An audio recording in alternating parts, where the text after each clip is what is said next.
Hey there, it's David T. Phung, and we're back for another DTP FSD Conversations with Each Other, and today I'm here with Erik Graff. And for tonight's destination, how about we grab some tacos in Highland Park? Sounds like a plan. Navigate to Via's Tacos in Highland Park on Figueroa. Now, if I remember correctly, I have been to Via's Tacos, but not this location. There's two, right? Yes, yeah. Okay. Let's get going. I was enumerated on this, and I remember it was very good, but it's been a couple of years for me. I didn't know you've been there before. Well, when you had mentioned it, I thought to myself, well, shit, it sounds familiar. Yeah. And I kind of was ruminating, like, where would I have been? And I had one of my friends from Columbus, actually, who used to live in Highland Park. So maybe I have been to the Highland Park location. Brought me there. So. Yeah. Yeah. Well, we're starting off this FSD journey. You're an FSD user yourself. I am. We were just commenting a bit about that Waymo that blocked us in there. We got out. Right. We didn't get that moment there, but you came back recently from SF too. Yes. What was that story? Well, feeling? I was at the All-In Christmas party, as I mentioned to you off right before when we got in the car, and yeah, I took my first 4 or 5 Waymos, lifetime Waymos, and the experience actually hailing the Waymo itself, a little bit more trials and tribulations than the ride. The ride pretty smooth, pretty predictable. Kind of felt like I forgot there was no one driving me.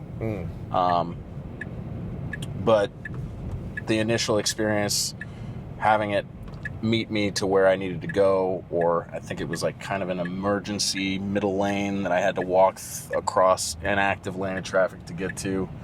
There were some hiccups there that I thought, in comparison, when I got in my robotaxi was seamless. It actually directionally told me exactly where I needed to get to, like a compass, to the corner that I needed to embark on the ride. And safety drivers there, sure, but we'll see. I mean, January to April might be the prognosticated removal of safety drivers. So Yeah, that's great progress. And back up, you were at the Shareholder meeting in Austin there in November. So you got to see insights and updates personally, talking to others. Any big lessons? You got a preview of the next generation Optimus. Yeah, I mean, there was like the preview of the next generation Optimus. I think Elon, obviously, he does like to keep the cards close to the vest when it comes to the product launches. I think we got a version of maybe a 2.5, so to speak. But yeah, there was an operational hand with 22 degrees of freedom, and it felt like just we got a 10-minute or so walking tour of the automated factory line, basically where they were doing assembly of the Cybertruck, and being in the machine that builds the machine, right, kind of brings it back to like this, first principles layer of automation that I think everything builds itself off of. And as we embark on an era of, I guess, autonomy here in 2026, we'll get the autonomy in the robot cars, and then with Optimus 3, I think we're going to see a certain level of autonomy that robotics and AI fusing together. That first iteration of a product launch that everything kind of is converging towards. Right. In my opinion. But what are your thoughts? Yeah, definitely this domain of physical AI. That's software, hardware coming together. And I was actually talking to a couple engineers at a hard tech meetup last week. There's really a pickle between the community where do we go Omniverse, NVIDIA style, sim train all day, then do physical world, or we just go physical world, get all the sensors and data, just like what Tesla's been doing even before FSD, get all the camera footage of how people drive, human behavior, etc., then train Dojo, now moving off those models. But I believe, to your point, the convergence is happening. We're seeing it happen here. And especially in the factory lines I've seen, the 5 axes automated, as we see 2 Waymos right in front of us there, are happening. It's wild. I mean, it feels like there's an explosion, the proliferation of Waymos. From the numbers that I saw from X, apparently only 1,000 in SF, but from a visceral experience, felt like 10,000. They're everywhere. And just seeing them here in LA too, it's the first disengagement. Yeah, just had to disengage. FSD actually hesitated twice there. You felt it in the wheel, so. Now, are we on 14? Yeah, we're on 14.1.2. 1.2, yeah. I guess 0.2 hasn't been officially rolled out for the most of the fleet yet? Or is it? Not yet. Actually, let me do a check here real quick. Can we witness history? I am on 14.2.1. Oh, you're at 14.2.1. Okay. Yeah, 14.1.2 hesitated more. Okay. Had more jerkiness to it. Yeah. Well, this is supposed to be the prophecy, right? Once we get to the 4.2. Yeah. It's like the 420. Yes. Elon loves the 4.20.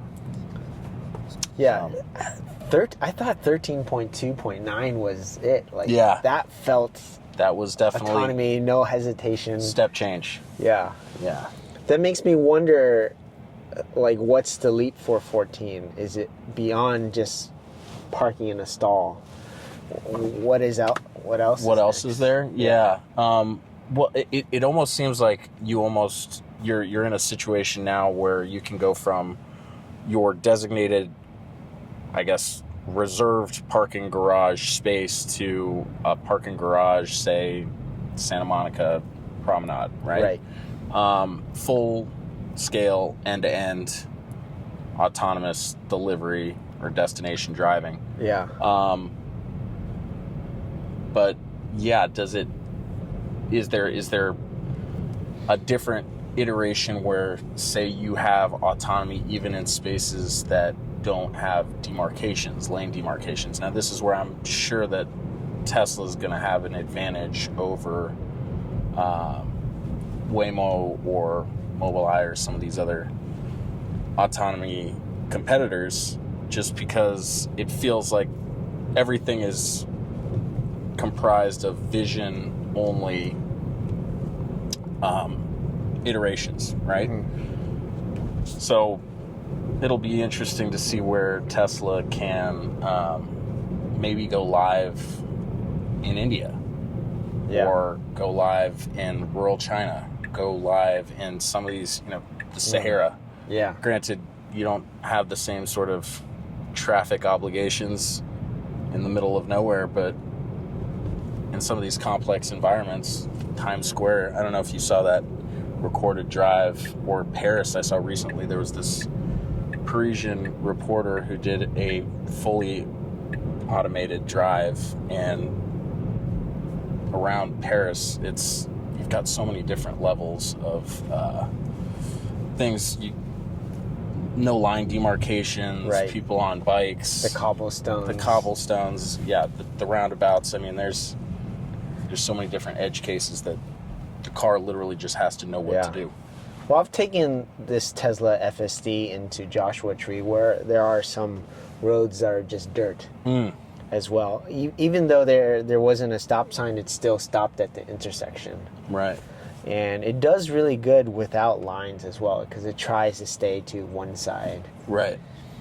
So it intuitively almost processes a driving style that a human who, behind the wheels would anticipate, okay, there's this much space. Right. If there's oncoming traffic, I'm going to veer to the right or edge myself to the right to be able to let onboarding traffic. Yeah, it seems like in terms of, I forget the term they use in 3D modeling, but in terms of the world rules and mechanics of, let's say, a 3D plane, it seems like the models have been trained with intentions like, that is an edge of the road. Right. In America, we drive on the right side, so let's keep to that. And it seemed like it did fine on that dirt road. Mm-hmm. There, it didn't drive in the middle of that 2-lane dirt road, to say. Right. It still kept to the right, because it had that world plain understanding, hey, we drive on the right side in America, and the right is the edge of the road. Now, do we feel like that the drive is just going to get to a point where, I mean, Elon talks about the March of Nines, right? Mm-hmm. Are we going to get to a point where the autonomy gets to a level where we're going to have not only like maybe the smartest, maybe we're already at that point, the most capable driver on the road today is FSD. But there's still the March of Nines, there's still the opportunity for it to make a mistake. Right, the edge cases may not happen. Right. Like on X, I saw today, like 2 Waymos kind of just like slightly, hug bumped each other on the side, and they suddenly just stood in the middle of the intersection. Then another Waymo came and saw it as a blocked road.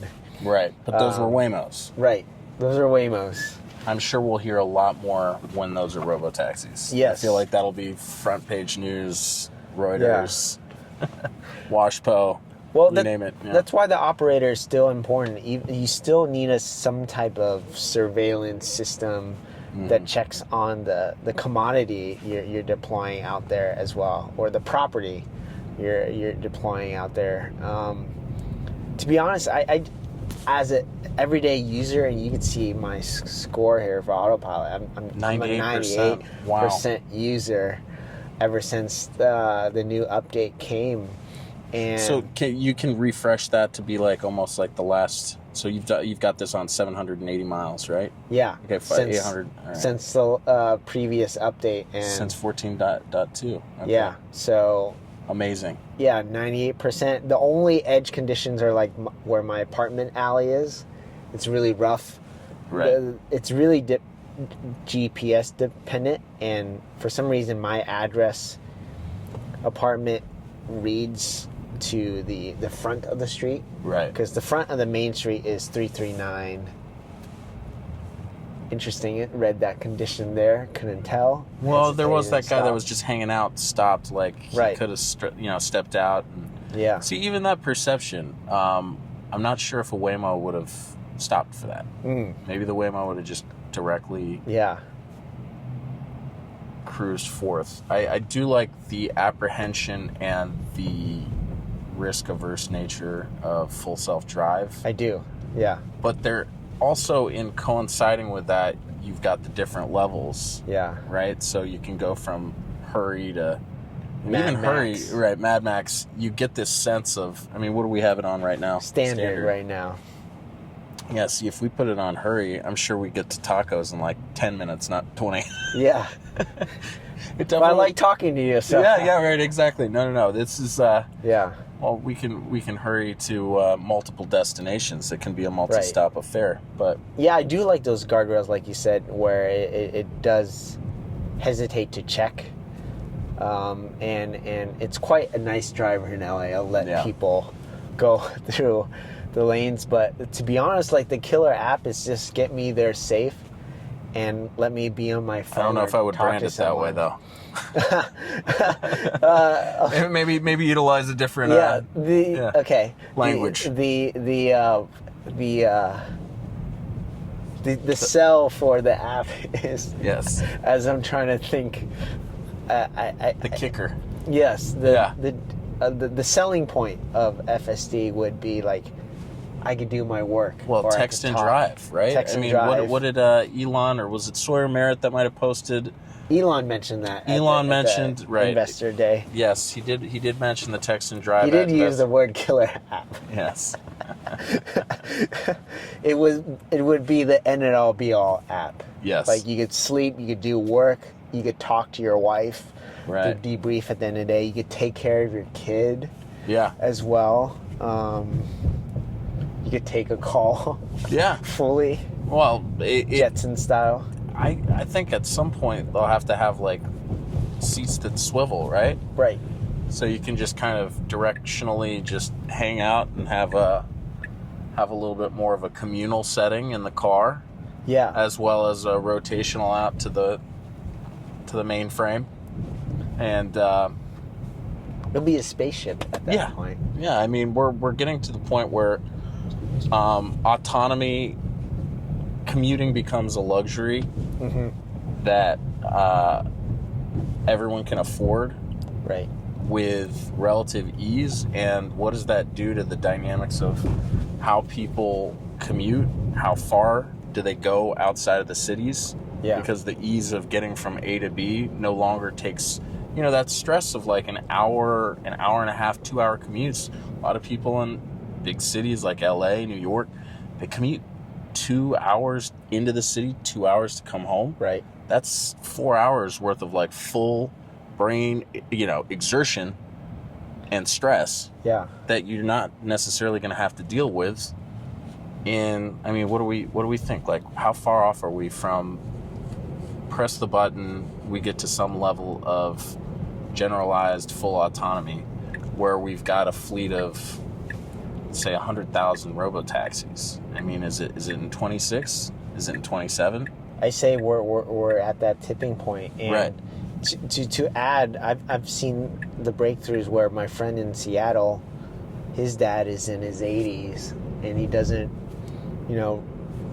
not that he doesn't trust him as a driver, he'd rather have FSD take him around Right. as an 80-year-old man. Or if I've heard stories where this person that has a medical condition, my friend, has a lot of anxiety driving in general, Yeah. and that would relieve his condition of being able to navigate throughout the whole city with freedom and have a car and not rely on Uber all the time for those Right. minute situations, or have the car be more personal. Sometimes an Uber drive or ride can be anxiety inducing as well. Sure, depending on the driver, yeah. Exactly. And occasionally you might find yourself in a situation where I found this too. When I get in an Uber, occasionally I'll feel the riding style of the driver, and I feel a little bit less comfortable as a passenger since FSD. I don't know how long it took for you to get comfortable with full self-driving, like with your life. But for me, I think it was something around, the breakthrough was 2 summers ago. I think it was that version, might have been last summer. Well, you said 12, but it was either June of 24 or June of this year.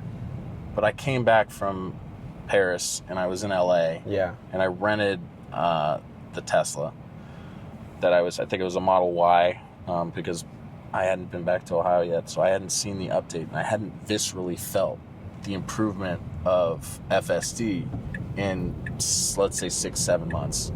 And from that point on, it just felt like with the lane changes from city streets to highway, it just felt fully ready. Yeah. Obviously there were disengagements, but there was just a certain flipped switch, so to speak, that made it, all right, this is almost ready for prime time. Yeah. To personally share, I've been on FSD for 1.5 years. Yeah. And the last version I was on was 12.6.8. Right. And it took me about a month to get it fully situated, relax my foot's off the pedal. Right. You don't have it hovering over the brake. Yeah. But definitely left turns. The first few times I did it in LA where it's unprotected. Yes. Where I'm seeing the wheel turn as the car's rear is like oncoming right here. Right. And it's already making that wheel turn. I was like, whoa, this is really predicting something beyond what I would do personally as a human, because I wouldn't turn that wheel until the car clears. It had already cleared, right. So those little behavioral changes really, brought the tension to my thinking. Right. And or even just where the car position was in the lane, right? Like, was it center positioned? Like, when you're driving, how much do you kind of loop your way around traffic versus hug the lane? There's a lot of different things. Even with driver assists on other platforms, like, I don't know, name any. The Ford Blues Right, Cruise. the Ford Blues Cruise. I think I was renting an Audi, and they had some driver assist on a trip like within the last year, and they had some form of assisted driving, but the lane rigidity was strictly like adhering to the car being right in the middle of the lane, and that didn't actually pretend to the best driver experience, because you're like, wow, I'm getting too close to the edge, to the barrier, to the to another car. Well, I believe the goal of FSD is to be human-like and to be able to take care of those edge conditions. Right. And as a human still in the seat, I'll take over when it is a case where I'm not comfortable with, or it's really in a pickle. Yeah.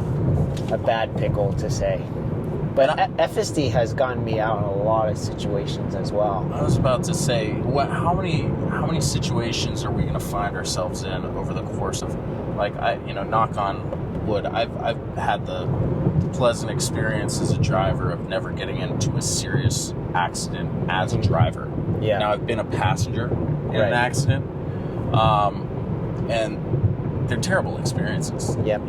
They're potentially life-ending or life-altering, right? Yep.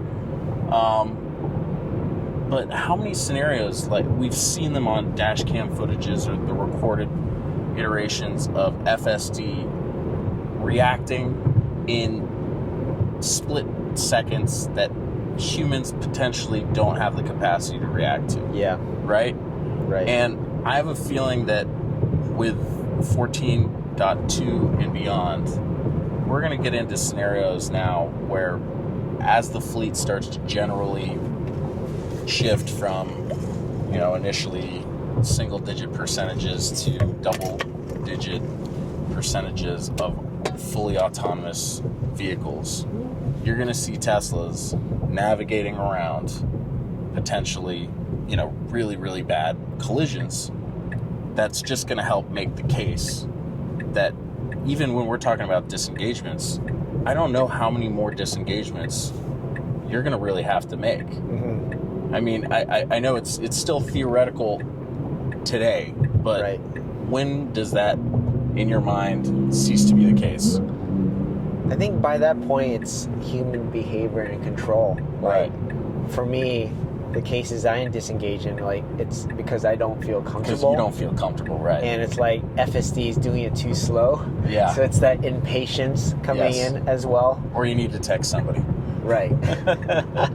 Yeah. Yeah. But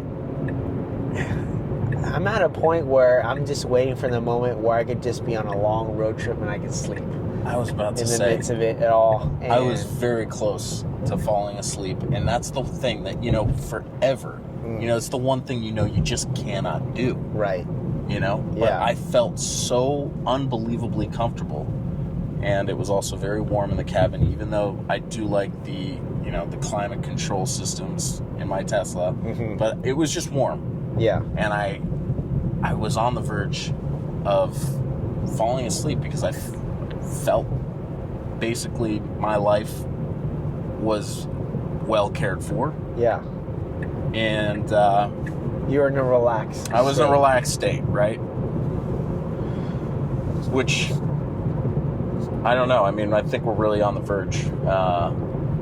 And it's going to happen. I would say we're within 12 months of this going and becoming a game changer for a broadened audience. Yeah, especially when it's unsupervised. Yeah. And just all the funky things. We've seen so many people do funky things in the early FSD versions. Yeah. Even when it was in beta, where people were already sleeping and doing various other activities. Right. I won't say on camera, but we're here. Once the general audience sees mom taking care of the baby and feeding the baby and on a road, she's not sitting in the driver's seat. Yeah. That's going to be game changer. Absolutely. But for me, it's changed my life in terms of road trips. Yeah. I love road trips now. Yeah. I get to see the scenery. Right. Yeah, you get to actually feel like a passenger. Yeah. Observe what's going on around. And, and taking away variable of human fatigue. Yeah. That's why for Uber, it's very, like, I hope the driver is in the right condition of mind. That's a key thing. Yeah. But beyond FSD, what's been exciting for you? To throw a left curve. Yeah, a little transition. I think it's very much interwoven into the narrative that we've felt and experienced viscerally since 2022 with the launch of ChatGPT. Yeah. How quickly we were exposed and how many people were quickly taking consideration of the fact that we have tools that enable us to really leverage and use AI today and going into the future in ways that I feel like we're rapidly progressing. It's almost like the slope of progression is getting steeper. Mm-hmm. And at some point, I feel like we're almost passing into this, everyone likes to mention the singularity being near. I don't know if you ever read Ray Kurzweil's book back in Peter Diamandis. Yeah, Peter Diamandis, and a lot of that felt so highfalutin 10 years ago. Right. But at a certain point, we're really starting to feel we're in maybe not the first or second chapter, but like we're maybe third, fourth, maybe like, okay, let's do a baseball analogy, third, fourth inning. Sure. And things are getting really interesting. Personally, for me, I see that when we're talking about FSD and Tesla's AI, what we've been engaged in and, going to the Gundo meetings, going to some of the most recent defense meetups and conferences that I've been to, it almost feels like AI is spreading swiftly across a bunch of different industries. Mm-hmm. And basically what we have here in this iteration of transport being revolutionized, it's going to take its revolutionizing to everything from any generalized job, system, product. AI is just going to make things better, more enhanced, or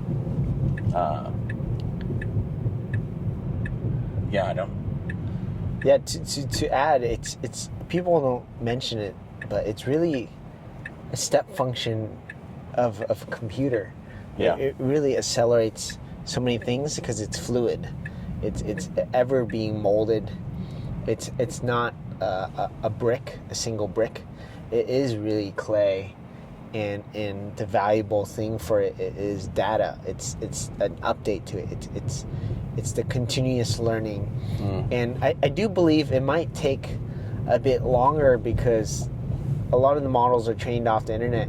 Right. And if we're looking at the internet right now, even back then, there's a lot of slop.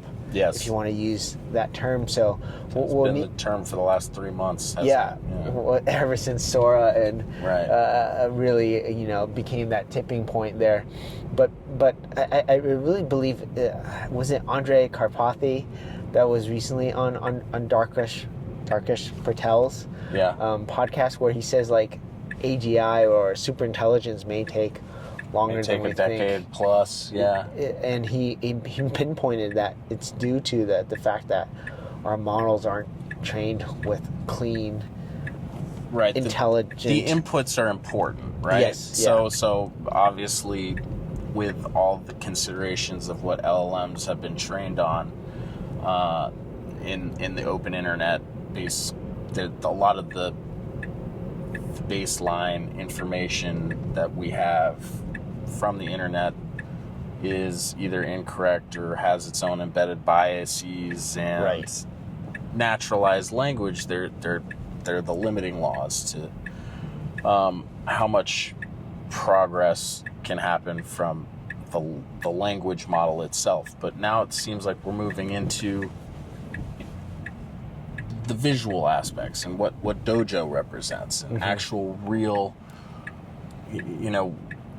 if compute can reach a level where all of the compression of this video data and recording data that we have off the 10 million or so Teslas that are just recording everything that are happening, right? Because that's another input, and actually generalized.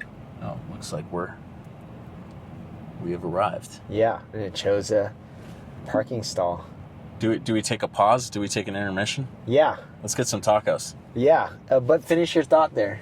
Well, I mean, it feels like language models graduates onto processing the real fundamental physics of our world, and as AI interprets and absorbs the visceral, physical world, right? I think it's going to be able to compound in its ability for it to project that world back to us and have us learn from it in ways that we might have not thought about. That's where I think there might be like the leverage of, okay, we've looked at this world with our tertiary compute, but what will it be able to show us that we haven't deduced ourselves to this point? Yeah. Anyway. But we'll continue the conversation because AI is becoming embodied. Exactly. And we have humanoids next. I like this jug. This is what, the Cybertruck? Yeah, this is the Cybertruck vessel. Cybertruck vessel. But let's get some human fuel to continue our conversation. I need it. All right.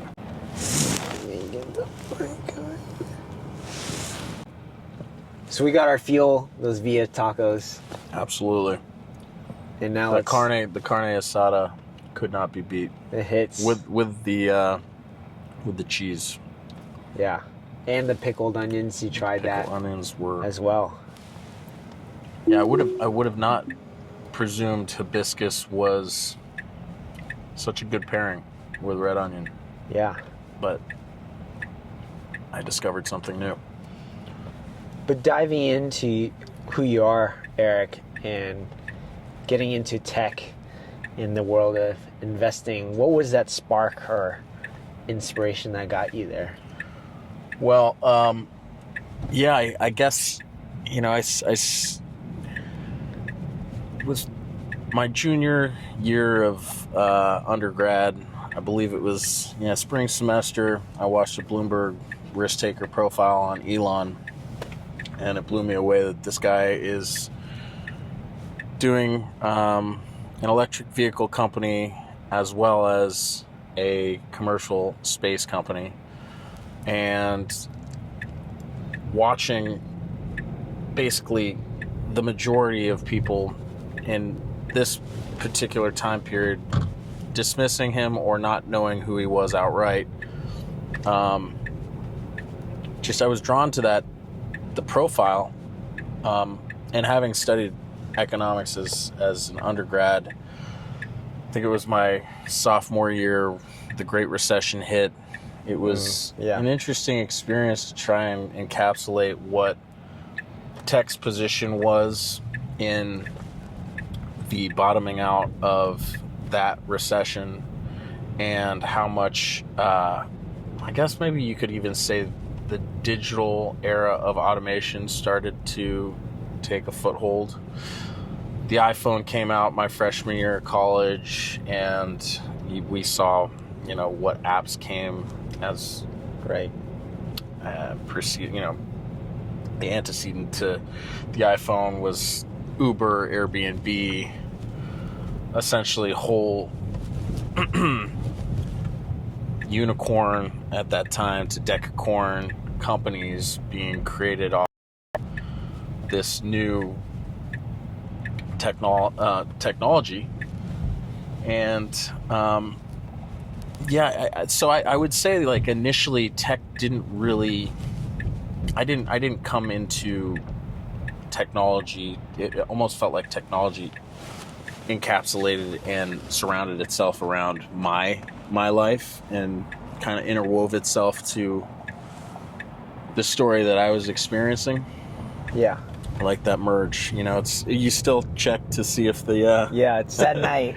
right. There was that Prius that didn't have their left lights. Yeah, right. So I and thought you it was a want to just motorcycle. check to see if the.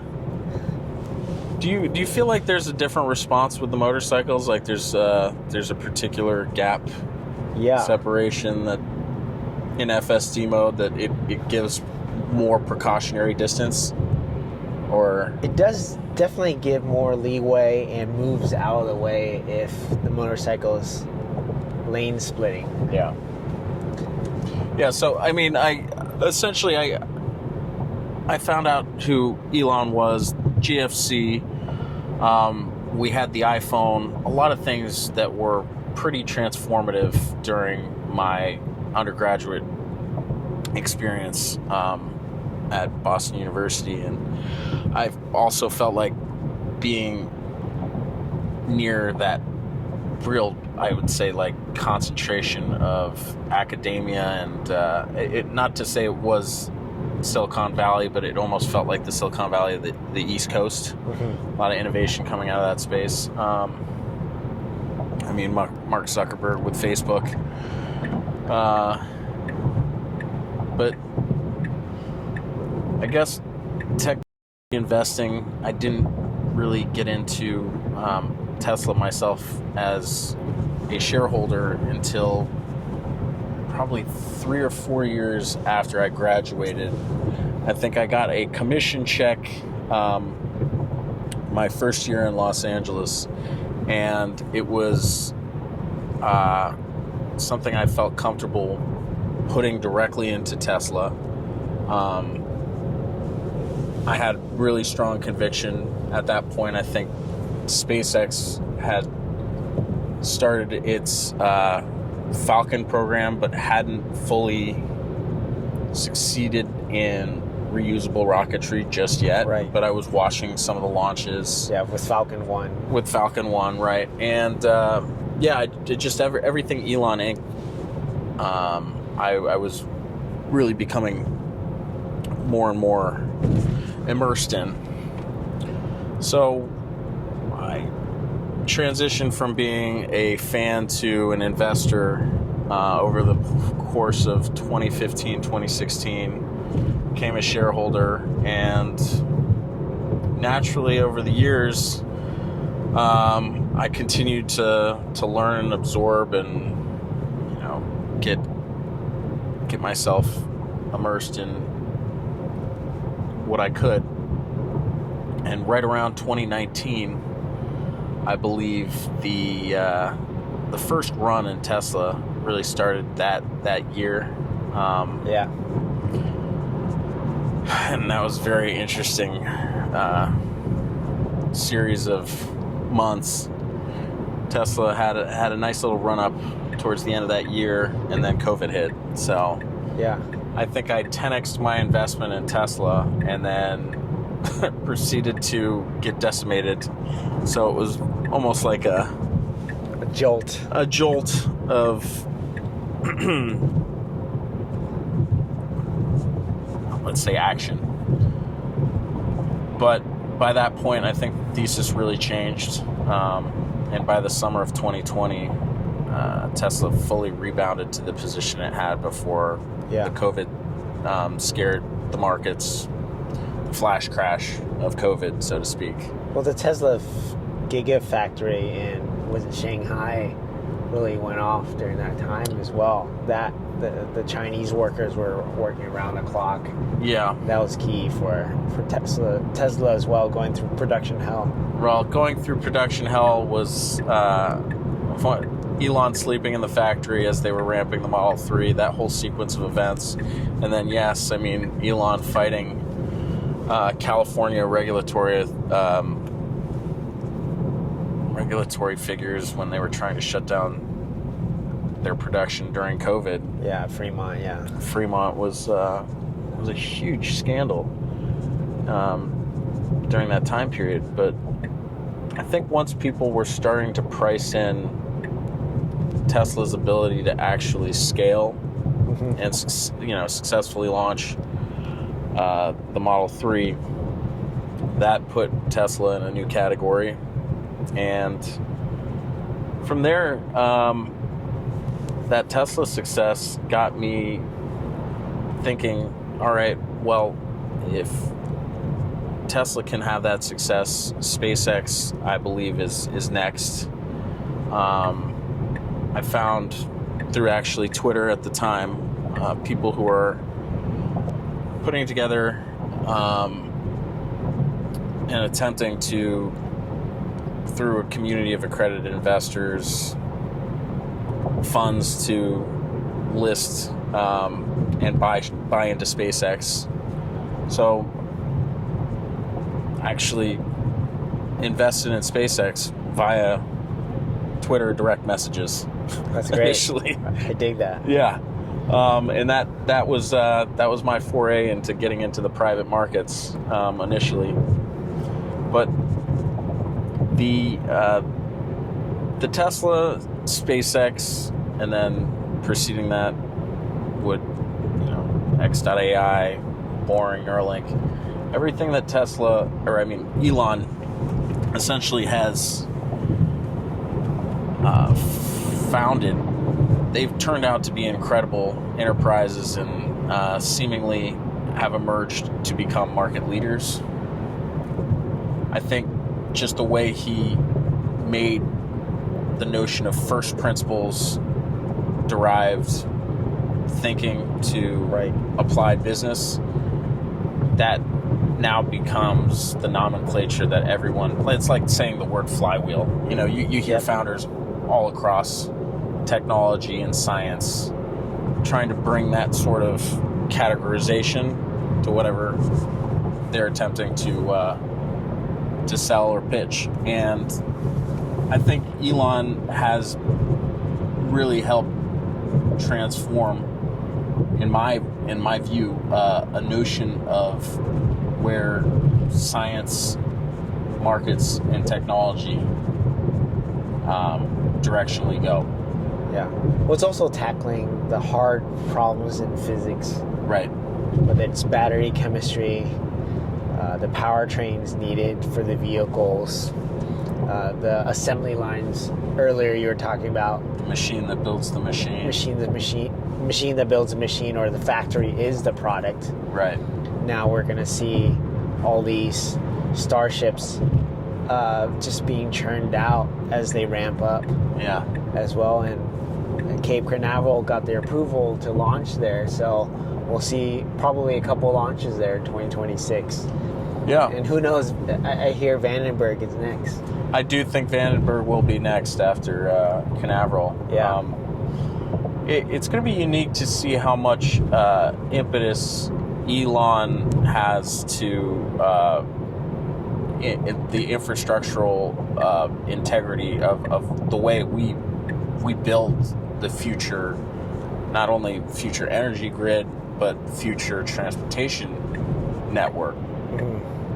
I do think that there's going to be a pretty transformational change, but also, maybe in the Palmer-Luckian mode of thinking, taking what existing infrastructure we have and utilizing it in its best form factor with new technologically enhanced capabilities that we have as, an emergent. For example, autonomous fleets of cars that still operate on roads, but maybe we're going to have a whole suite of tunnels that go multi levels down. And the possibility of less vehicles that reclaims more surface back to whether building something or parts. Yeah. Or the big architect, urban designer dream or fantasy is to reclaim a freeway into like a Highline-like style. I mean, unfortunately, we lost one of the most regarded of our time. The famous architect who just passed away. What was his name? Rest in peace, Frank Gehry. Frank Gehry, right? Exactly. Sorry, it's. I got to meet him once. Really? In Santa Monica. He was just having dinner with his wife and oh my gosh, gave me some advice in 2019, and that's where I took my leap of faith into full-time technology startup world Yeah. to leave architecture. So, well, when you left architecture, like, do you remember when what was it, around 2017 they were talking about the LA River conservation and architectural renewal project, and, Yep. and Gary was commissioned, right? Yeah, he was the lead architect on that. The lead architect. With Mia Lair, the landscape architect. Okay, so was it like he was design architect, and then I guess you don't really have architect of record on that sort of project? Or? You would have an executive architect. Okay. Our firm, the firm I was at in 2017, 2018, we tried to compete for that. And there was a lot of sections there. Yeah.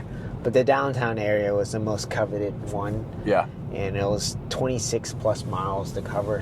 But that was the first major section. It's incredible that, like, there's so much iconic filmography that stems from the LA, like, river channels. Like, I always think about, like, Chinatown and Fast and Furious. Fast and Furious. Yeah. Granted, if Gary had that conservation project in its full iteration, I don't know if you'd be able to drive the cars down. Yeah. Well, I remember when I was in college, we drove down there a lot to do a lot of filming or just roaming around. Or I used to be in street photography, so we tried to climb down to the train tracks. Yeah. And get there. It's tough to really see a better city for photography than LA. I mean, it's just such a diversity of, like, the urban jungle, but also just the great lighting and so many different landscapes. Oh, there's a lot, but it looks like Georgia and Canada is beating out LA for all the film. And they let it production. happen. I mean, how does even though the film industry today might be, I don't know what your take is on this, but it feels like the 250,000 or whatever the number of people who work in the industry, like, the fact that we've gotten artificial intelligence to the point that it's at now, I almost feel like it's the asteroid coming for Hollywood. But that business model already, with the theatrical release and the way they had to make blockbuster films that also worked for Chinese audiences, I feel like there was a lot that was happening with Hollywood over the last 10 years. Netflix, the last 10 years. With the recent deal. Well, the recent deal with Netflix acquiring Warner Brothers, was it? Yep. I mean, okay, so there's the hostile bid takeover that was announced today from Larry Ellison's son, and them putting together a deal to potentially outbid Netflix, and whoever wins that bid, it's still, regardless of the outcome of that, it still feels like what we had was this industry that seemingly was the only game in town, right? Like, the attention economy was, if you want to watch something stimulating that puts you outside of the realm of your physical, what's right in front of you, you go to the movies. And the internet totally created like a 1A optionality to that. Well, the direct to consumer just leveled the playing field. YouTube, people still don't talk about YouTube being that distribution platform to really get it out there without the hoops and bells and whistles and the dance you need to do for the executives. That's another key thing. But I'm a big believer of that Hollywood is dead. It's just a zombie of itself now. Right. And the studios that is willing to put financial capital to roll out the red carpet, which Disney is still trying to do for its major productions. Without that financial backing, the films don't really push it. Well, that's why you're seeing Marty Supreme being pushed that way. I mean, Marty Supreme, I get, like, the young generation filmmakers, or I guess they're not that young anymore, but, like, if you thought about the brothers, gosh, I'm sorry, it's like, I think maybe it's my jet lag, but who the Good Time and what's the name of the brothers? The directors, the ones that did The Matrix, or No, not Wachowski. We're the sisters now. Yeah, right. Yes. Yes. The Tesla Diner. Tesla Diner. No, Unless they you did want a good coffee time. and dessert, Ooh. we could stop by. Hey, Do you want to do that? I think that makes sense. I need to stay sharp and on Let's do subject. Actually, a shake sounds good, even Shake though we sounds talked amazing. about Hey, no you sold me. sugar. Have you been to the Tesla Diner? I've been to the Tesla Diner. Okay. I do have at least 2 Tesla burgers Okay. under my belt. I But highly recommend trying the chicken sandwich. It's better. really, I haven't tried the chicken sandwich yet. Yeah. But I'll try a shake. No, but we are at the precipice of seeing this like wholesale change of. I mean, we witnessed it. Like, I remember what was YouTube when I was graduating from high school. It was like cat videos and Charlie bit my finger. Yeah. And Mr. now Beast. It's whole scale distribution, which basically replaced Hollywood. Right. You're seeing all the conferences being put on their live streaming, trailers. That's how you watch trailers or TV clips, and Yeah. SNL clips are put on there, and people watch it. Did you see Grok actually had? They released today a form of immersive advertising within existing content. I did not see that. So instead of breaking up like an old episode of Seinfeld that you're watching on YouTube, for example, for like a Burger King commercial, Yeah.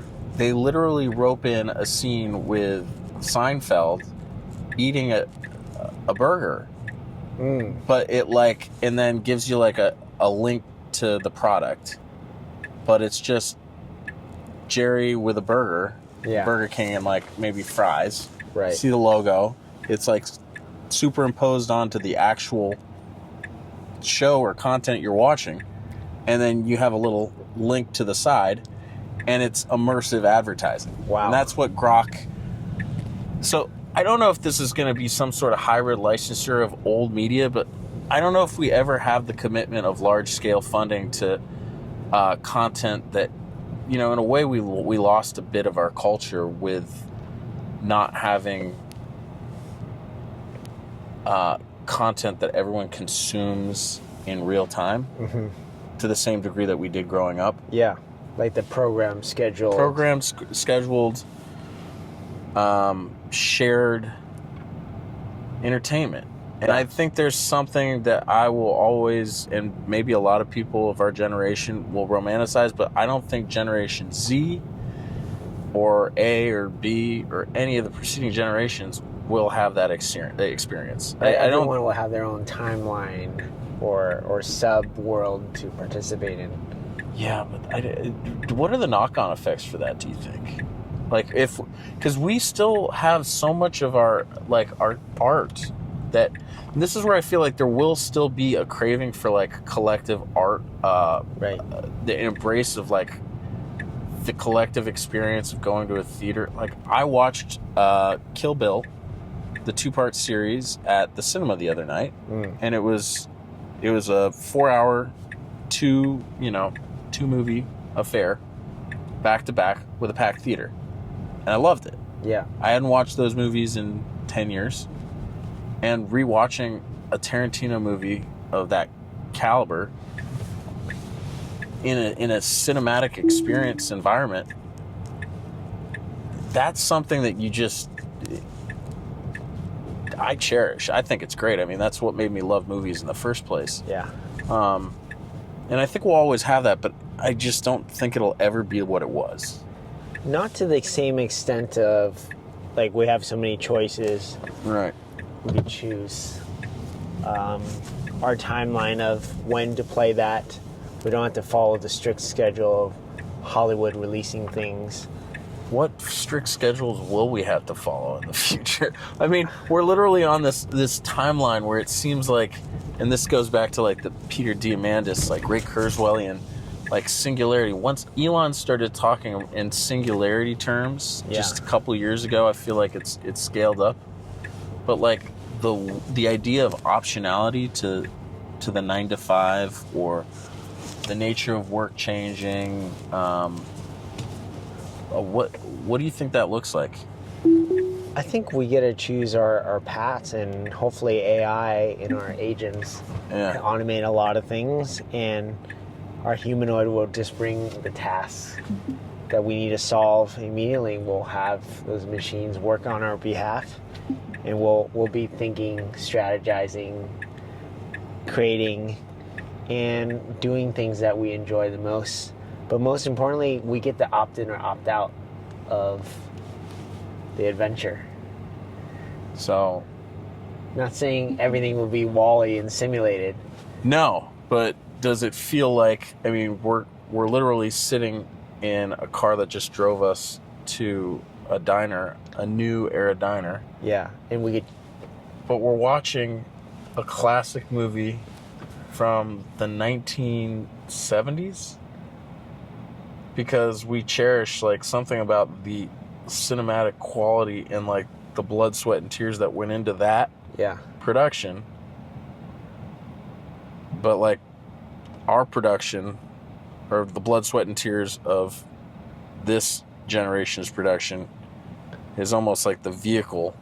Yeah. Whereas the content, I don't know. I mean, we're creating content. You know, this is your podcast. Yeah. Whoever's consuming this in 24, 48 hours, they'll probably say, well, Erik probably needed to drink a little bit more coffee before this podcast. He's all over the place. But also, I mean, he might be onto something in the sense that were we set up to like, does it almost feel like we're on like a little bit of an escape velocity in terms of like where we are and where we're going? I call it Delta V, change in velocity. More towards physics, because it's just rapidly accelerating to another level where I don't understand it, because it feels like it's split into multiple timelines at once, but we're in this single shared experience at the moment. And it's the notion that I don't know if this is a cop-out, but the interconnectivity of everything just makes it seamless, but yet complex. And I think it's not going to slow down, and it's not for the timid, it's not for the non-courageous people, and it's going to be for the people who steps into it and goes boldly and is willing to go on that adventure to figure it out and feel the dings. Because no matter where you go, you will have a camera, information overload, more exposure to timelines and different world events. And the only way to escape it is to exist in a forest with nothing around you, or not exist at all. So you're saying the whole notion of consciousness is we're going to step change.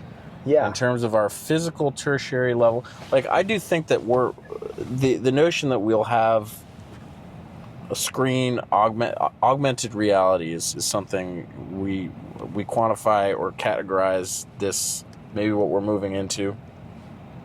I think we'll probably end up, everyone talks about merging with machines, but it's going to be interesting. I mean, Google announced that they're doing a version of Glass after 15 years of that.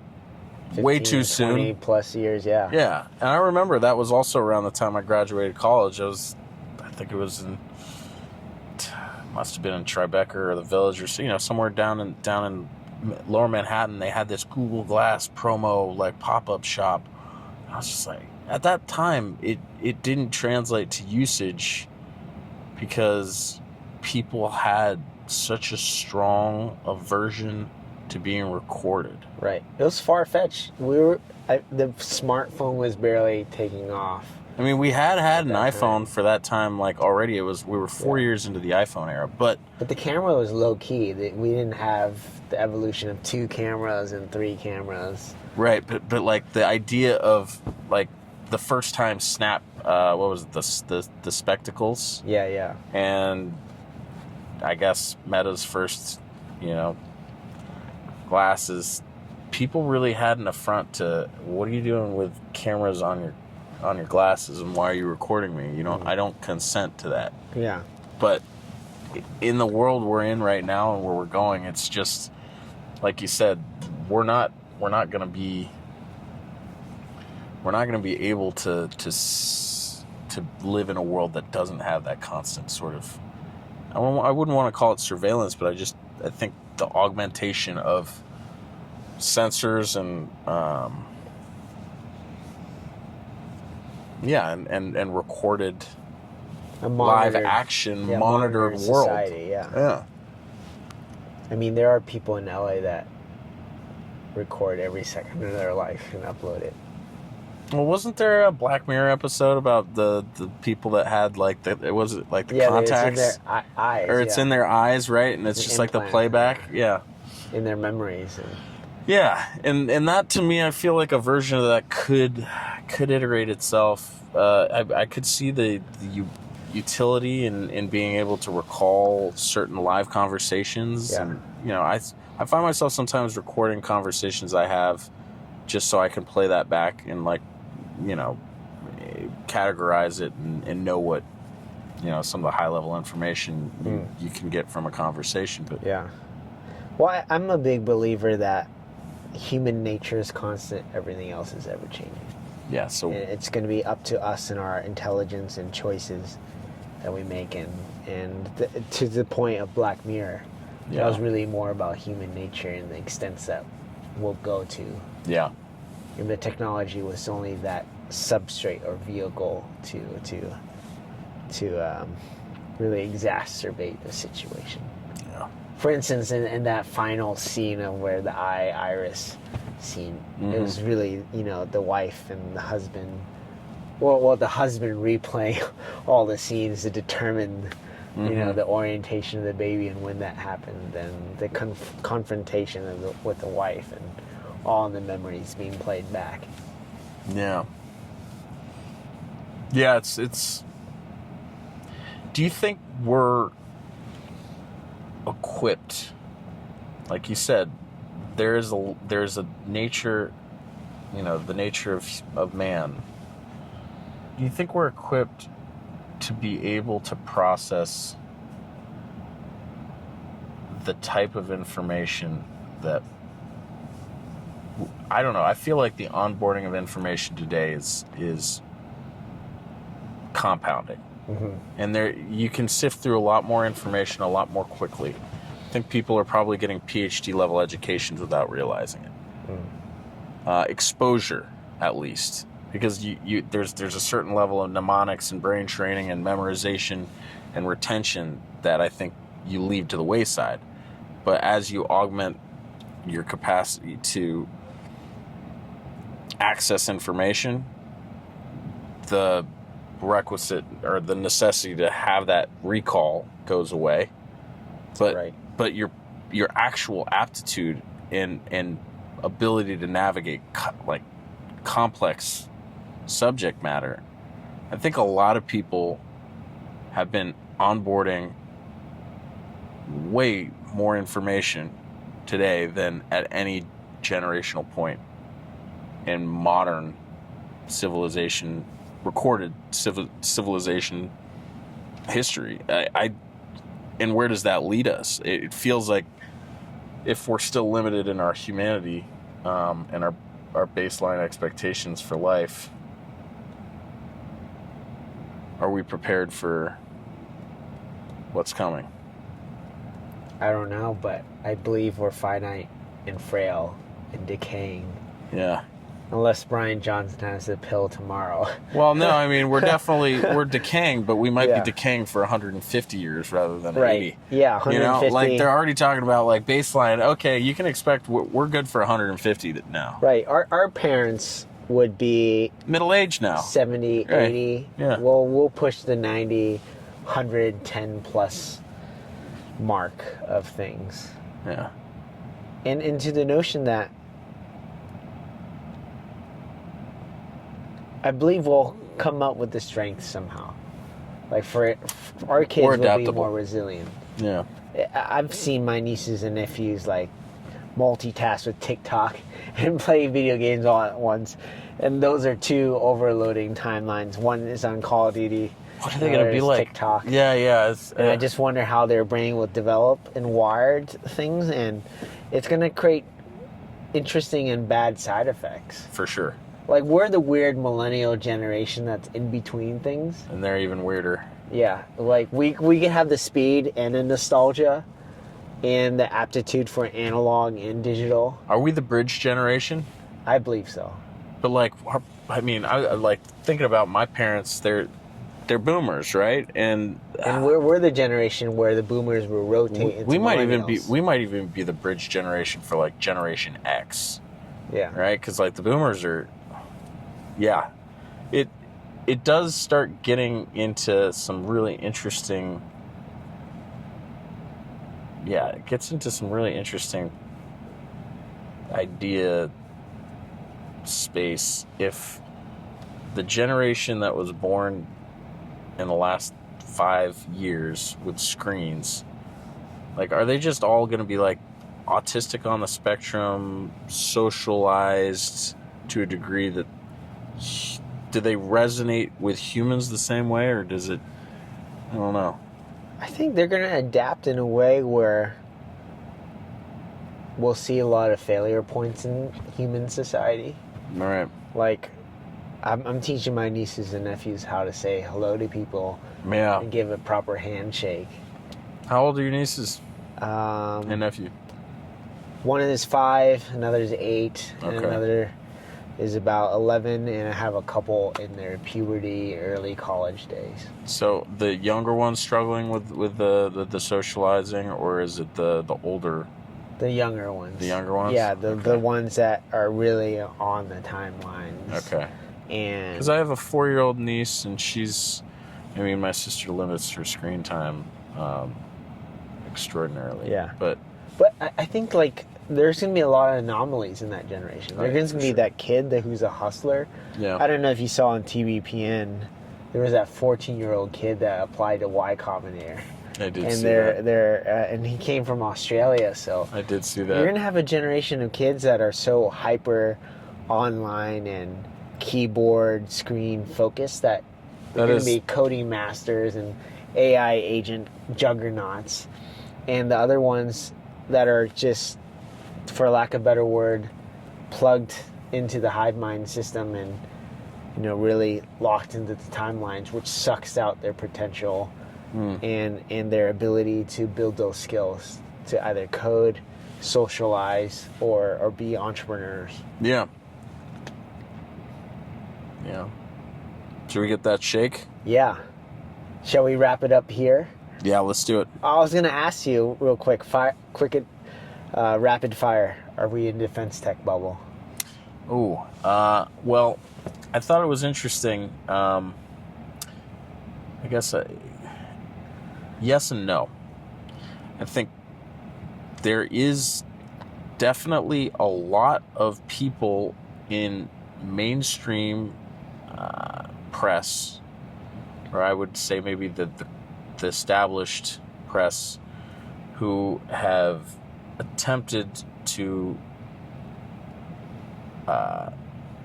throw shade at, well, I mean, we saw the hit pieces at Anduril, and Saronic just had an interesting contract with the Navy, right, where they granted $400 million. Yep. For their vehicle and right, and it feels like I think it was either a TechCrunch article or one of the tech journals that was talking about the amount of lip service paid to the upstarts versus their designated budget. I think at like 4%, low single digit allocations. In light of Anduril raising and having its valuation at what I think it was 30 something billion right now, and Saronic's somewhere in the high single digits, the idea of a bubble, I think, comes up if the allocations don't actually meet their defined expectations. I think Anduril is going to grow into their valuation. I do think that we're not in a bubble if trends continue, but at the same time, there is a notion that general real-world events, say a Ukraine settlement or ceasefire, that might preclude some funding. And generally, if we get into a new era of limited spending or some form of a midterm election that involves split government, right, that swings to one that side. swings us to a reduction in what has been a pretty good, I would say, bull market for defense tech. What are your opinions on that? I believe national security is key, and you always need it well funded. Right. But not every company will make it. Only core infrastructure and core technologies that could lobby well and build well will survive.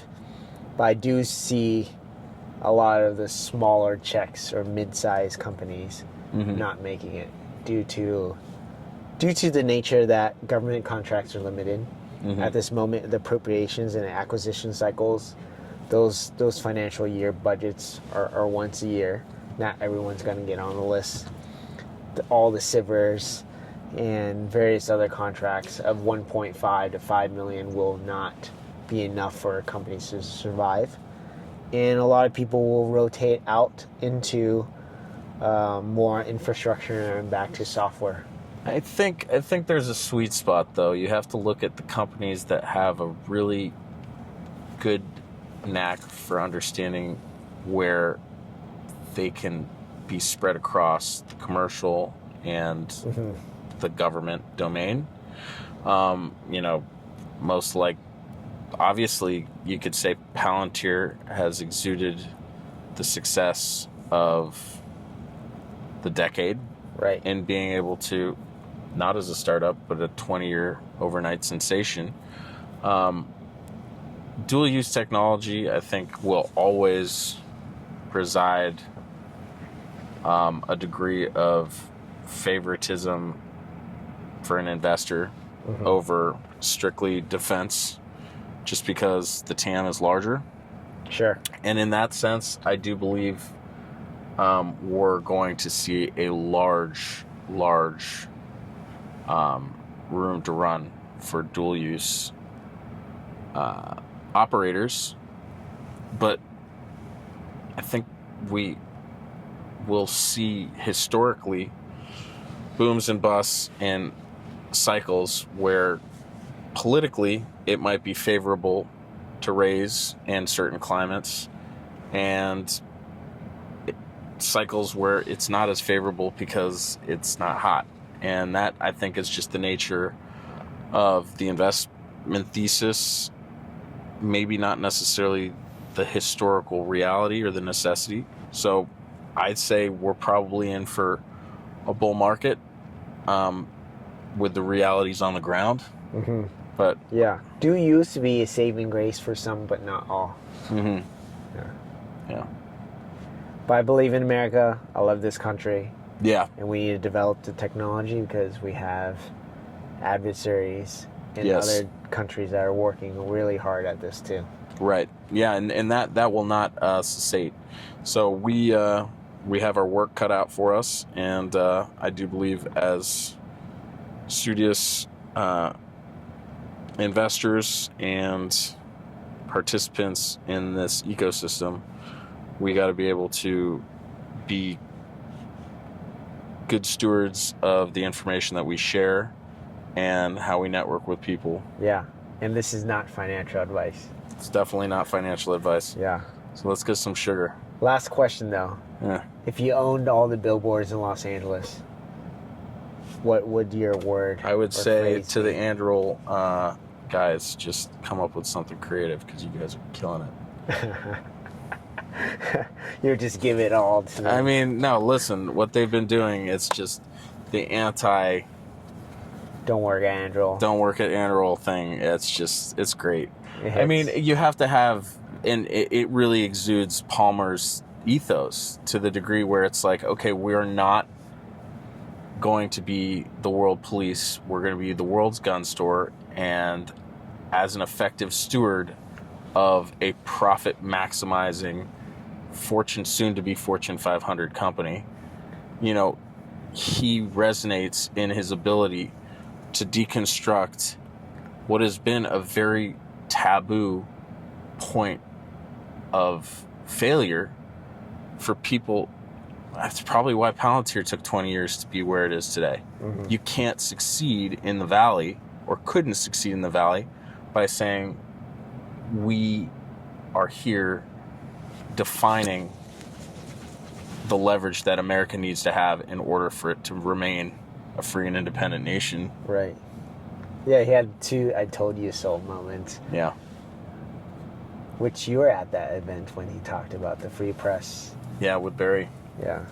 And it's true. I mean, a lot of haters out there for the people who are not afraid to put themselves out and say what's on their mind, but in a well deconstructed way. And I'm not saying I agree with everything, but I do agree with most of what the premise is, which is inevitably the warfighter needs to have the best tools to compete against some terrifying capabilities that exist in the world today. Yeah. And we need to have the most terrifying capability. Right. There are, who is it that said that? Was it General Kane that recently said that at the recent Reagan Defense Forum? Like, peace through strength. Hegseth said that. Yeah. Pete Hegseth said in his keynote that peace through strength is actually having the capabilities that make the adversary scared so they don't do anything about it. Right. Yeah. It's very true, and you could hear that also said by Schmidt, even way back last fall at the All In Summit, unabashedly saying, for love of country, we need to level set what it is we're doing here, which is creating the best opportunity for deterrence capable. Yeah. And hopefully we can make that. Amen. Yeah. With that, stay heartful and keep going. Awesome. Thank you, Erik. Hey, appreciate it, man. Appreciate you.